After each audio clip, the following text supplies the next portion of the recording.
Hello, everybody. My name is Graham Elwood, and you are watching Boom, the political vigilante. Oh, yes. The most powerful YouTube show in the world. I love when I say or do something. People they think, I have a great show, and I'm very happy. I have wonderful, really the best and smartest fans in the world. And you guys are critical thinkers, and you guys are totally okay if you don't agree with something that I say. You don't flip out. That's why I love you. That's why you're still watching. The flip outs, we've weeded them out, thankfully.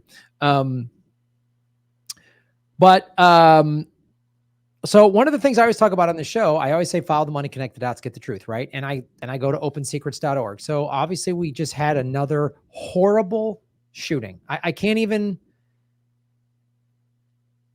I can't even, America is so broken. We have so many school shootings. I rarely talk about them because they happen every week. They literally happen every week. We had 700 mass shootings in 2021.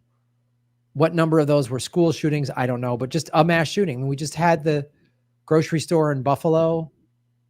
And then we just had this horrible thing, like 10-year-old kids. It was awful. So I went to opensecrets.org, and we've talked about this in the past, but I wanted to show where the money comes from. It's again, go to opensecrets.org. You can look this up for yourself. This is lobby disclosures through March 31st of 2022. This was a record. 2021 was a record in spending. And the red is gun control. Excuse me. The blue is how much money is spent in gun control. Red is gun rights. Just look at it. It is, I don't know what this is, 5 to 10 to 1 spending. Because the gun rights lobby is funded by the gun industry. 40 years ago, the NRA was like an organization that was about conservation in terms of hunting, hunting just a certain amount to, control populations and stuff like that. It was really, there was way more about that. And it wasn't about AR-15s. And so I just wanted to break down the money here. This is 2020. Again, you can look this up yourself. Go to opensecrets.org. In 2020, the Dems got 117,000. The Republicans got 8,700, and others got 8,900. All candidates across all parties, 8.9 million. Incumbents got 4.8 million. Okay, so that was for 2020, and this is a little bigger of a breakdown. So there were 220 in the House. Republicans that got funding. The average contribution was a little under $12,000. There were 9 Democrats, and the average contribution was just under $5,000. So again, most of the time I show you with other issues, the war spending, blocking Medicare for all, it's pretty even across Democrats and Republicans. This is one of these things where they heavily fund the Republicans, right? But we're going to show you too how the Democrats, typical, even if they don't get money, they talk a big game and then do nothing about it. And this what's unfortunately going to happen. I hope I'm wrong. I hope they actually pass some legitimate stuff. And we're going to bring Ron Placone on the show in a sec to talk about. There's a lot of issues, a lot of reasons that contribute to this. But this is I have to show you this. In the Senate, 13 Democrats with an average contribution of $591, 28 Republicans with an average contribution of $77,000, and 1 independent got $7,700. So that is a lot, right? Here are just some of the names. Rand Paul at the top, John Kennedy, Steve Scalise, all Republicans for the most part. It's mostly now. This is one of those ones that's heavily weighted to the Republicans. We should note that like AIPAC, the AIPAC gives mostly to the Democratic Party. That's why the Democratic Party will never. The spending is why we'll never get legitimate gun control, and the AIPAC spending is why we'll never speak out against, human rights violations against the Palestinians. Like they just spend the money so that won't happen. It's almost all the top 20 people are almost all Republican. Well, they are all Republicans. But this Nancy Pelosi supports anti-abortion candidate despite Roe v. Wade outcry. This guy is also Harry Kuehler in Texas. Oh, he's also a pro-gun Democrat. Oh, he's anti-abortion and pro-gun, but he's a Democrat.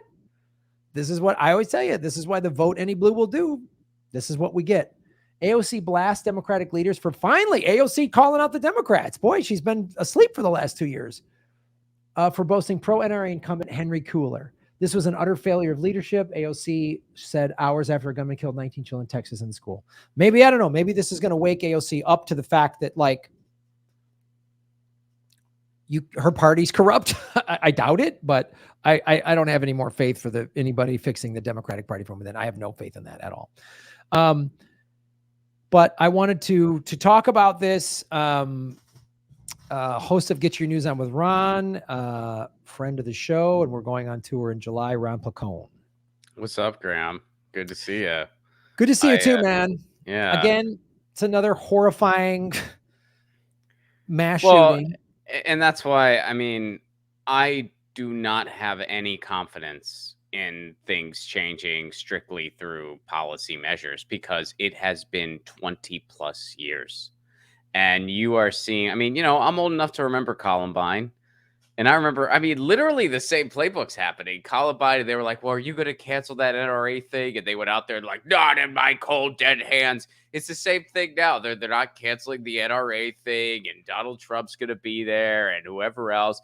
And you see grandstanding from both sides. You see the Republicans like, no, it's not about guns. It's about mental health and nothing else. And then you see the Democrats like, we need to do something, but here's just a gestural thing that we're going to do and nothing else. You know, the big actor this time was Beto O'Rourke, and it'll be someone else next time. I mean, I do not have any confidence at all. And by the way, for people who are like, well, Beto O'Rourke at least did something.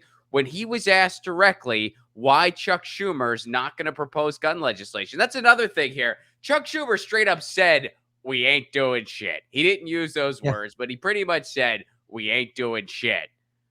And when Beto was asked about that, he ignored the question. So, okay, all right. You want to pat these people on the back for their grandstanding and their theatrics, you go ahead. But after 20 plus years, I am freaking tired of it, and I'm here to tell everyone it's a fucking hamster wheel.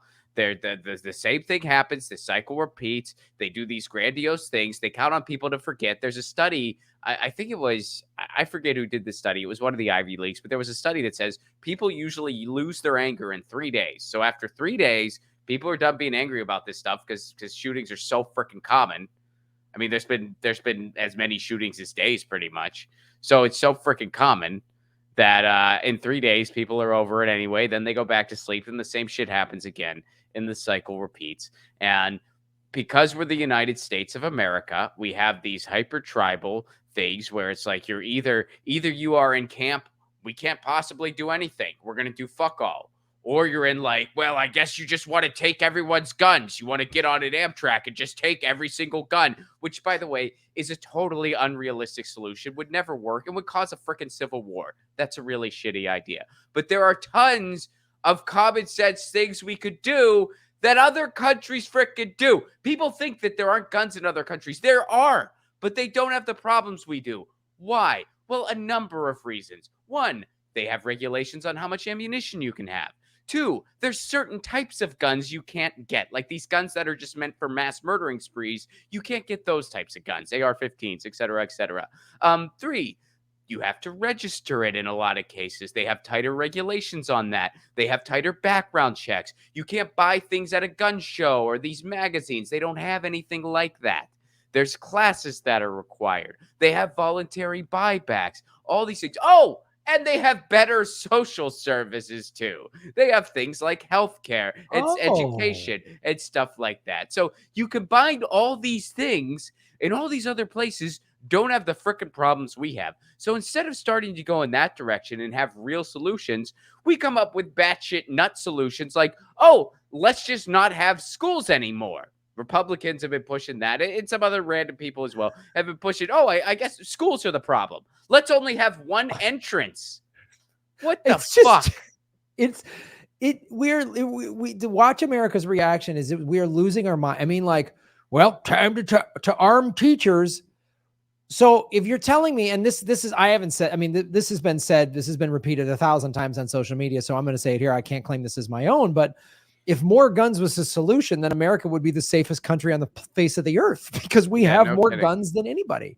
And really, teachers, this stressed out, underpaid group, that's the solution? Like, no, don't make schools better. Don't, like you say, and again, people always say, well, look at Sweden or whatever. Yeah, Sweden has amazing social services. They have really good health care.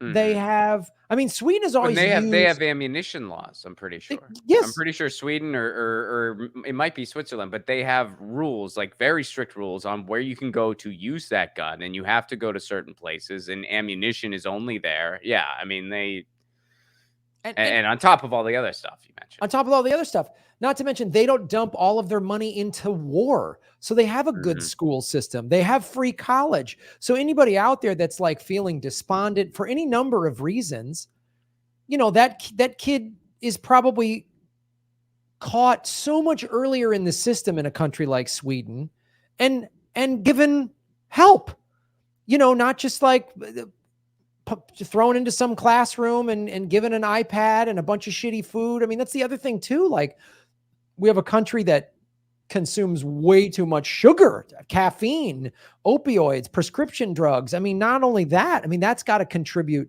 to the mental illness. And we are the most propagandized country ever.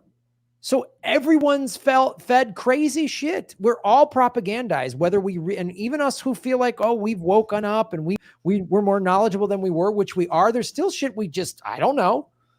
You know, it's so crazy. And then because we're also, and I'm sure, you know, the root of all of this is hyper-capitalism, where the individual and making money for somebody else is what's important, not community, not getting to know each other. I mean, I was watching on TikTok, this woman, she's from, and I forget which country, but she's from Africa, like a village in Africa. And she was asked, what's the first thing, the biggest thing you notice about America? She goes, everyone's so individual. Yeah. People live in the same building, the same neighborhood for 20 years, and they don't know all their neighbors. She goes, that just wouldn't happen where I'm from, because you learn early on in a village, you need it. You need everybody. Like you come to my house and knock on my door and you want to borrow whatever, a cup of rice or firewood. I gladly give it to you because I might knock on your door and need something else. And we all know each other and we're all working together. Not that there aren't problems and people not getting along or whatever, but there's this, everyone's working together. There's no, and as we saw, and we've talked about it on both of our shows and together, like the last 2 years of the pandemic, it's even worse. The isolation, a country that does not care about you. Does not care about you. Nobody cares about you. And then social media is all designed to keep us fighting with each other. It's unreal that how easily everyone just fights with each other. And then you add into that mix, easy access to guns. The kid bought the gun legally, man. It's almost always a legal gun owner. You know, I mean, I even forget the guy's name, but it was I can't remember all the shootings, but again, young black man, legal gun owner. They had a no-knock warrant. They kicked in the door. He did everything they're supposed to do, keep a gun, and the cops didn't identify themselves. He boom, they kicked his door. He reached for his gun and they killed him. He wasn't even listed on the warrant. The NRA didn't care about that guy, even though he did everything the NRA says he's supposed to do. So we have this, as is all the problems in America, there's so many things that need to be fixed, and everyone just wants a quick fix because that's America too. Quick fix. Yeah, and it's one or the other. It's like, it's mental health. No, it's the guns. It's both. Like, it's both and a bunch of other things. Like, yes, we have a healthcare crisis in this country. We have a predatory system. It is way too freaking easy to get a gun. And then there's a bunch of other things that we listed. So no, it's not one or the other. Like, it's just, I mean, and again, it's always for profit, right? So the healthcare system is for profit. That's why people die when they don't have health insurance. That's why the number one cause of bankruptcy is medical debt. It's for profit. The gun industry is for profit. Every time there's a mass shooting and the Democrats say, you know, we were going to make gun regulation, and soulless jackasses like Ted Cruz go, oh, the Democrats are coming for your guns, and they do that thing. Gun sales go up. I mean, and again, I have no faith that anything's going to change because, like you said, I've heard all of this literally word for word before. I've heard all the speeches. I've heard the thoughts and prayers. I've heard the pro-gun people say this, the anti-gun people say that. Nobody has any real solutions. I hear that nothing is going to change. Nothing. And more kids are going to die. More innocent people are going to die. If you live in America, first of all, your children are not safe and you're not safe. We're not safe living in America at all. We're not. Yeah, I mean, dude, a good friend of mine, we talked, he lives in Italy with his wife and his 3 kids. And, they were kind of going back and forth. They thought they were going to raise their kids in the States. They decided to go back to Italy. And we were talking about it. And he was kind of feeling a little guilty. Like she's Italian, he's, American. Right. We were college buddies and he was feeling kind of guilty. And I'm like, dude, you gave your kids the best gift you'll ever give them. I mean, I'm sorry. I'm not saying Italy's perfect and doesn't have its problems. Of course it does. But I mean, if those are your choices, where to raise a kid, there is no question what is a better chance for that kid. And it's sad that that's the case. And then I bring them up because that same, I saw his wife posted on social media. She's like, I woke up from this panic nightmare and then I breathed a sigh of release because I remembered we left the United States. Because she saw the news and she thought of her kids. And then she's like, oh my God. And then she remembered, oh yeah, we're not in the United States. Thank goodness. And I feel, I mean, I started a new series called Expatriate where I talk about different ways to leave the United States should you choose to. Most of the people who have emailed me, they're all people who are scared for the future of their kids. And I can't blame anybody for being like, okay, I can't. I mean, my wife and I, we are undecided on whether or not we want to have children. But we are decided if we choose children, we're out. And it was something I was melting on. I was like, I will not raise them in the United States. Not under any circumstance will they be raised in this country. So you want kids? I'm on board. But better get ready to get some passport stamps. They will grow up somewhere else. Yeah, and when you hear the insane debates in America, and then you talk to people from other countries, they're just like, what's wrong? America is an insane asylum. Like in LA today, a bunch of school kids had staged a walkout because they don't feel safe. One of them, I think, in Los Feliz, one school, they had a shooting 3 years ago. And one of the girls that got shot was at the protest. Like, I don't feel, she's like in tears. She's 16 or 17 years old. I mean, I remember I have 6 nieces and nephews. And I remember my oldest niece telling me, she was like, cause like, I think Parkland or Sandy Hook, I can't keep track of them, which is horrible. I can't keep track of all the shootings. I can't remember which shooting is where. She was like, Uncle Graham, I was in the 6th grade. I was 11 and they were giving us mass shooting drills. Oh yeah, they do it all the time now. I mean, you see parents posting the conversations they had with their kids after this happened, where the kids are like, oh yeah, well I know to hide here if it happens. It's absolutely fucking nuts. And then they have those bullet backpacks, like the backpacks that have like the bulletproof flap. Like you couldn't pitch this as a script. And it's like, yeah, this does not happen in other places in the world. And this should not happen in any developed country. I mean, this is fucking war. Well, it shouldn't happen anywhere, period. But I mean, for a developed country with the wealth of the United States, for this to just be the norm, it's fucking sick beyond comprehension. And I mean, how long? It's been 20 plus years. 20 years, dude. Columbine isn't even in the top 10 of mass shootings now in terms of how many people have perished. It's unbelievable. I mean, now we're up to 21, the final count from yesterday or 2 days ago. 21 people. I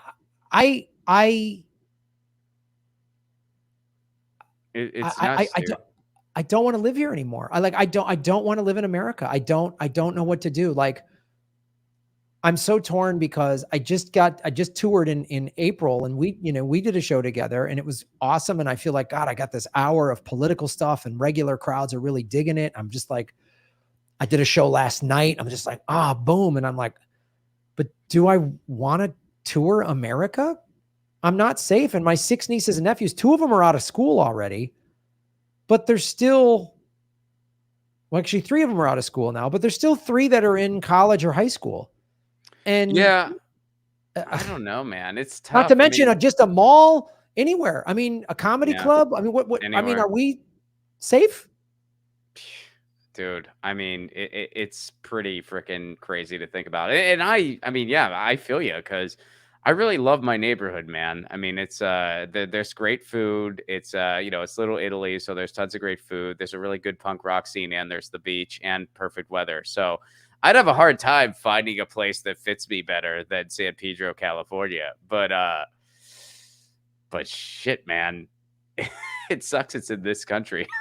It does. It That's absolutely like the does. biggest flaw. What's the biggest flaw in your neighborhood? It's in the United States. In the United I wish I States. could just take the whole thing and move it somewhere else. Can I just move a cool beach neighborhood to like somewhere that's got, that's the other thing too, as I'm getting older, I'm like, I'm taking it to Portugal. can we just put this Cali beach town in Portugal? Like, I think I hear there's good surfing there. Cause I'm just like, first of all, as I'm getting older, I'm like, do I want to live in a country that is not going to give a shit about me when I'm older and I'm going to have crippling medical debt or something? Like, I don't want that, let alone I could just take a stray round at any moment. And we haven't seen anything yet. When the economy really collapses and we're gearing up for a recession, then what? Yeah. Oh yeah. It's gonna, yeah, it's gonna get worse. I mean, it's gonna get worse. And what's crazy is there's nobody in leadership with the foresight to be No, none. like, oh, we gotta really do something drastic here. And that's the freakiest part. That's the thing where it's just like, look, FDR was not some crazy lefty or he wasn't a lefty at all. He wasn't some big socialist. Like he wasn't any of those things. FDR just had foresight. And he's like, yeah, this is okay. I'm going to do. Joe Biden doesn't have that. He's clueless. Like Joe Biden doesn't have the foresight to know what he's going to eat for lunch. He doesn't freaking have anything. So it's like they're not, and they don't give a fuck. They don't give a fuck. Why? Because they have a military and they have a police force, and they don't give a fuck about the people who live here. As long as there is just enough that it can keep the system going for the war profiteers and the rich that really run this fucking place, they don't give a shit. They don't give a shit. So the only way things are going to change is through a massive general strike. I know I sound like a broken record, but it's because if you got a better solution, let me know. Let me know. You got a better solution than a general strike. Let me know. And I feel weird when I say that because you know what? People take me up on it and they email me these ideas they have that are so bizarre and deranged that I have a hard time reading them. I'm like, I have to be, they must be punking me right now. Someone said that I should start a Twitter campaign. That will change the fucking world. A mid-level comedian is going to start a Twitter campaign, and that's going to lead to world peace. That's all it takes. That is all it takes. Me and my other friends. I can't even get a fucking Netflix special. I'm gonna. The power they think we have. I'm just like, it's remarkable. It's unreal. It's unreal. Like, I actually say because and those are from the people who like you, which I thank you. I'm flattered in a way, but yeah, it's not that simple. But then the people who don't like you. One of my goals, and this is like a total serious goal, I want to someday be half as powerful as the people who don't like me on Twitter think I am. I just want to be half as powerful as they seem to think I am. Like the stuff that they tell me I should just do. I'm like, fuck, I wish I can't even get a stand-up set on one of the late night. Like you think I could fucking dude, like I wish I was that powerful. Proved a point today to a friend of mine on Twitter. I was like, all right, I'm going to show you how private intelligence helps divide the left. And just, there's a lot of people who are so easily manipulated and they'll flip the fuck out. And I just started this thread showing this. And I was like, and I told them, I said, this is how they're going to flip out. They're going to say nuts. They're going to bring up mandates when I haven't even brought that up. It was like hilarious to watch in real time. They're like, Graham's losing it. And they're like, and it's all because of a tweet last July where I said, comedians, that tweet I put out that you have the right to not take the vaccine. Comedians that stand on stage in front of hundreds and thousands of people have a right to ask for proof of vaccine, negative test. Our body's our choice. That tweet, people lost their shit. Like somehow the WHO was going to go the other direction and then saw Graham Elwood's tweet to his 32,000 people and went, oh, that's it. Mid-level ex-failed game show host Graham Elwood is going to change global policy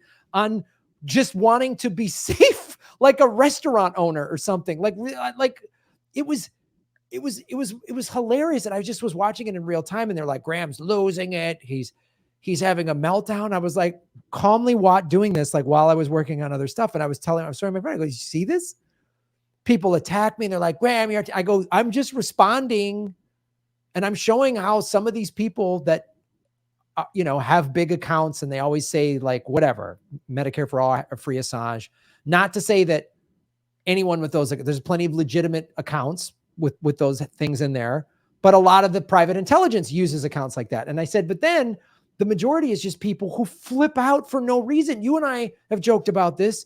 This is why the left never gets anything done. This is why there aren't more of us, because they turn people off with their purity tests. And they don't even have to be private intelligence. They just flip the fuck out and get all mad. And I made it happen today. It was amazing to watch. I was just like, wow. I told my friend, I'm going to show you what's going to happen. And I just calmly put out, and some people asked me some legitimate questions. Well, can you clarify what this means? And I said, absolutely. And there's this long thread. And then I saw the attacks come, and I was like, it was amazing to me. And then someone even was like, people I don't even know were like chiming in. And then I was like, no, I don't agree with you. Like, Graham, both sides need to just calm down. Both sides. You fucking guys have been attacking me.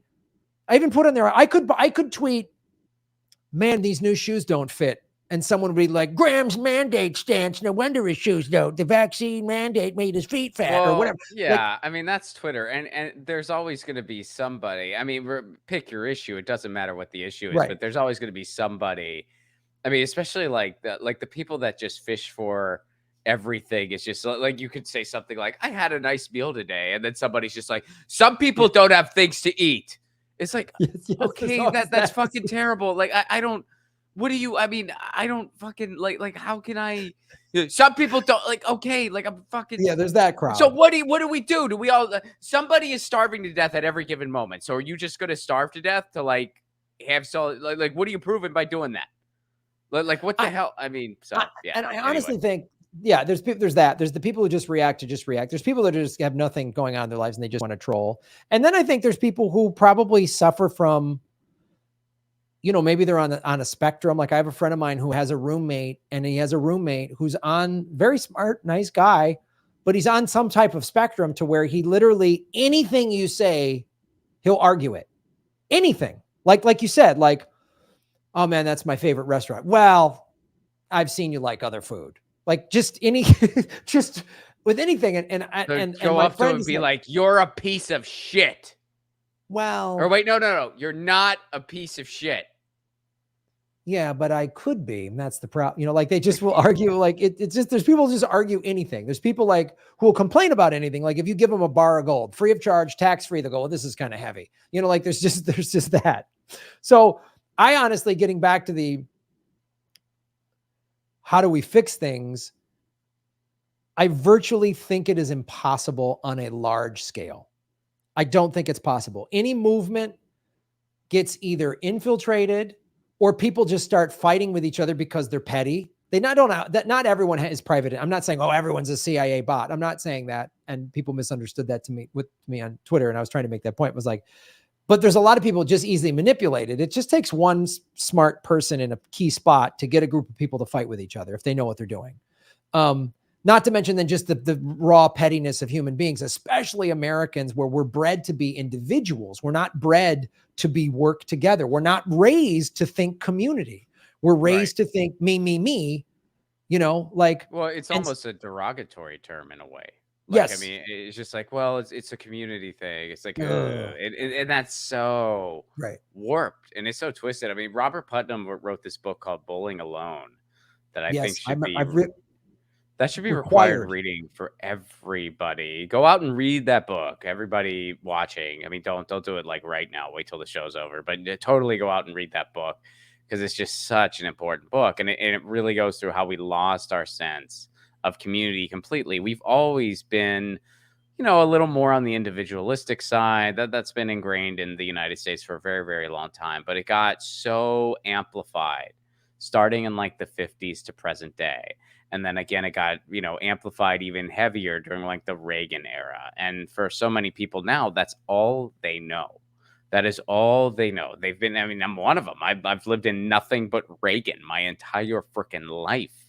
And I mean, finally, people are kind of going the other way because they're just so sick of it and they see how shitty it is. But it's, we are an Ayn Randian dystopian wet dream. It's And insane. it's frightening. It is like literally this experiment. And I ran an experiment today, and it unfolded exactly as I thought it was going to be. And they questioned my mental health. Oh, Graham's losing, and I was like, wow. And one of the things that Putnam points out in his book is back in the day in the bowling leagues or whatever, you were on a bowling league. He uses the bowling league as the sort of general example, but you were on a bowling league with a bunch of different people from different backgrounds, different political views, different religions, and you all got along. And then in the 60s and 70s, it became more individualized. Don't join, don't like, again, like in the 50s or whatever, it was like, be true to your school. Like those are the school fight songs and all that stuff. And in the 60s, late 60s and 70s, it was like, no, man, don't join, don't play sports, don't whatever. Right. So there was that, like, it's not cool to do that. And then in the Reagan eras, and then in the more like Clinton and Bush and Obama, which have really, those eras have really divided people. Now, he pointed out in the book, people only join organizations where everybody agrees the same. Like it's your church group. You'll join that where everybody thinks the same versus people from different religions. Or you'll join this political activist group where everybody only believes the same thing. Or, so it's like, it's really hard for, it's really hard for anybody. And you see it unfolding. And I definitely believe, like, the private intelligence community, we've seen it, right? They've infiltrated, and not just left movements. Look, the FBI was they had an informant with the Oath Keepers and the Proud Boys for January 6th. And so they know that there's all these right-wing fanatics, and they know they can stir them up and manipulate them and get people who are just sort of rank and file Trump supporters to go along with the fringe, ultra-right neo-Nazi group. And they were able to do that. I mean, they've infiltrated Occupy. They've infiltrated Black Lives Matter. They've infiltrated. Further back than that, man. I mean, they infiltrated SDS. They infiltrated, the hippies, the Abby Hoffman. I mean, it's like, that's always been. I mean, they've been messing with the Greens since their inception. I mean, like that certainly happens, and it's always under the banner of we are preventing communism. Communism, we are saving you from it. And you won't have different types of cereal. Yeah. Don't you love, aren't you willing to die for Oops All Berries? It's Captain Crunch, but they're all berries. They did that because of capitalism. No one would have thought of that in a million years. It's genius. If you don't die for willing to die for it. If you don't die for Oops All Berries, you're letting Putin win. I'm just going to say that right now. Win. He hates berries. He hates your cereal choices. He hates your freedom of cereal choices. You have Count Chocula you do not eat. I'm Oops All Berries. Count Chocula is a warlock who works with Satan himself. I will not succumb to your evil cereal, Putin. All right. Ron, where are we going on tour in July? We're going, well, first of all, I'm going to Iceland, June 28th and June 30th. I'm part of the Reykjavik Fringe Festival. Get your tickets now. Don't wait. You can grab them at ronplacone.com. And then Graham and I are going to be in the Pacific Northwest, July 28th, Portland, Oregon, July 29th, Seattle, Washington, and July 30th, Vancouver, British Columbia. Not Vancouver, Washington. That's basically a suburb of Portland. So Vancouver, British Columbia. That'd be weird. That wouldn't really make sense. We went to Portland, then Seattle, then back to so it's Portland, Seattle, Vancouver, BC, baby. But you can get tickets at romplaco.com, grahamelwood.com. Right on. Shave your knuckles for justice. Boom.